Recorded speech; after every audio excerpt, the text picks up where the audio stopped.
So far we have seen character text splitter, recursive character text splitter, and then we also saw markdown header text splitter, right? So when compared to recursive character text splitter and character text splitter, this markdown header text splitter is more reliable, right? Because we don't have to worry about defining this chunk size or chunk overlap, right? Those are user defined parameters, right? We are just chunking by these markdowns. So this is simple and easy to use because this 1 hash means heading 1, 2 hashes means heading 2, 3 hashes means heading 3, right? So these are markdowns. Chunking by markdowns is more reliable than defining your user defined parameters because these chunks are highly dependent on your input document, right? In case if you change your input document, you will have to adjust these chunk size and chunk overlap parameters also, right? So this markdown header text splitter is more reliable than other two chunking methods, right? Because by using this markdown header text splitter, we will be able to retain the context much better than other chunking methods. And we have these tools, this PyMu PDF, aim to make it easier to extract PDF content in the format you need for LLM and RAG environments, right? It supports markdown extraction as well as llama index document output, right? So we have built-in functions available here. So you can make use of this. And then first thing is you try to convert your input document into markdowns and then you apply markdown header text splitter, right?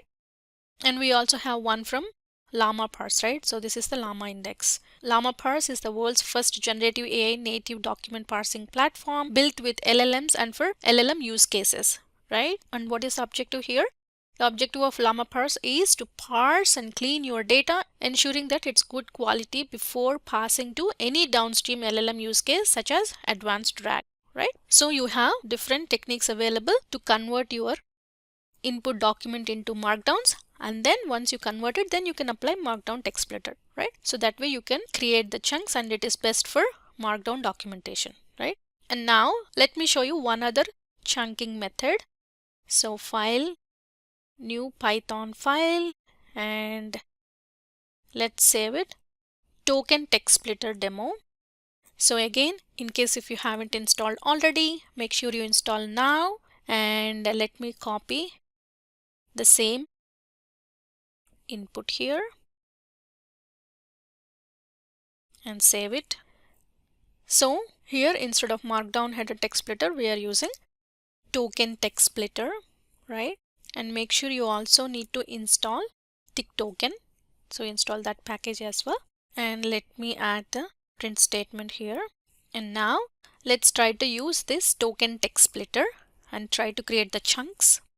So here we are passing chunk size as 100 and overlap as 20. And then we got the splitter.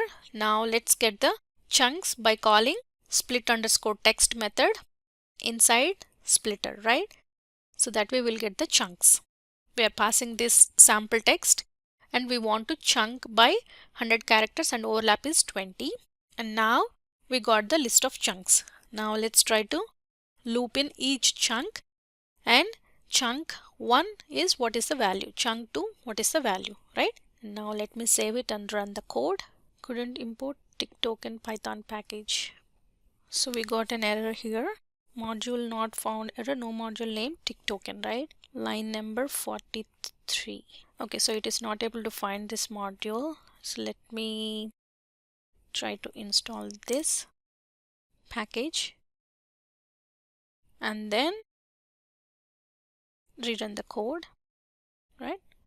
So whenever you see module not found, just try to install the relevant package, right? So what we are doing here, we are telling it to divide by 100 characters, right? So if you see here, we got a total of 3 chunks, right? So with the token text splitter, it chunks based on tokens, right? So with the chunk size and chunk overlap, these two are again user defined parameters, right? And it is complex to set these parameters. That will work for all the scenarios, right? Because we are just hard coding this input document here. But in case if you change your input document, accordingly you have to change these chunking parameters also, right? So again, this is complex. And for example, let's say you built a question answering chatbot RAG system and assume there is an upload button to upload the input document, right? And in case if user uploads different formatting documents, for example, PDF or one from PPT, or document or Excel or text file, right? Different formatting documents with varying size, right? So each document with different size, meaning PDF has 100 pages or Word has 1000 pages, etc. Because the data is really complex, right? In real time, here we are hard coding just few lines, so we'll understand the concept. But in real time, the data is really complex, right? So you have to change your chunking parameters also according to your input document, right? So in that case, this chunk size and chunk overlap parameters are hard to control because we don't know what the user can upload, what kind of size the user is going to upload, right? The user can upload 100 pages or 1000 pages, right? We cannot really define these parameters for every single input, right? So it's better not to use this token chunking in that case. But when is this best used for? This is perfect for LLM token limit management, right?